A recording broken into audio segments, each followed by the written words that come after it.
त्यो प्रमाण खोइ भनेर चाहिँ मलाई बेला बेलामा त्यो रिप रिप रिप भनेको जस्तै दुईटा आउँछ।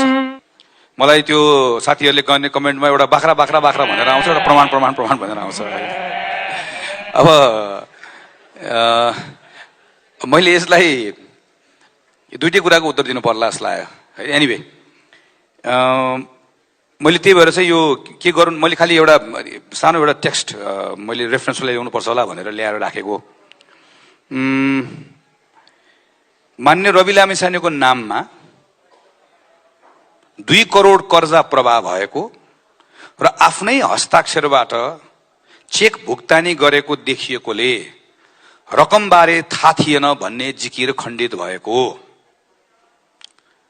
मान्य रवि लामिछाने प्रबन्ध निर्देशक हुनु अघि नै सञ्चालक समितिको बैठकमा सहभागी भई ब्याङ्क खाता खोल्ने र हस्ताक्षर गर्ने निर्णयमा संलग्न रहेको। मान्य रवि लामिछानेले निशुल्क शेयर पाएको दावी गरे तापनि उक्त शेयर लगानी गर्नको लागि सहकारीकै रकम प्रयोग गरेको।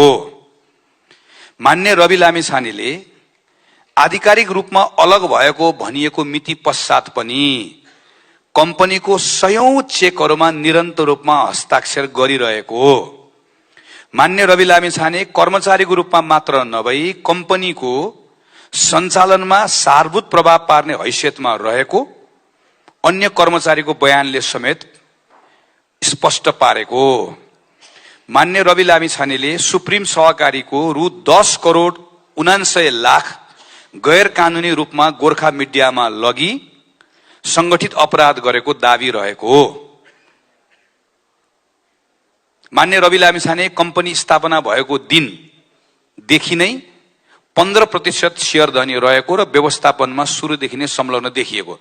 यो अहिले मैले पढेर सुनाएको कुरा चाहिँ यो मैले भनेको होइन, यो नेपालको सम्मानित सर्वोच्च अदालतको डिभिजन बेन्चको फैसला जुन चाहिँ वेबसाइटमा छ त्यसलाई मैले पढेको। अब मलाई सोध्नु भएको कुरा के हो भने मान्यजीले प्रमाण लिनुभएको कुरा, मान्यजीले यसबाट कर्जा प्रवाह भएको प्रमाण छ, कर्जा लिनुभएको प्रमाण छ। अब यही भन्छ निजको नाममा कर्जा प्रवाह भएको र आफ्नै हस्ताक्षरबाट चेक भुक्तानी गरेकोले रकम बारे थाहा थिएन भन्ने जिकिर खण्डित भएको।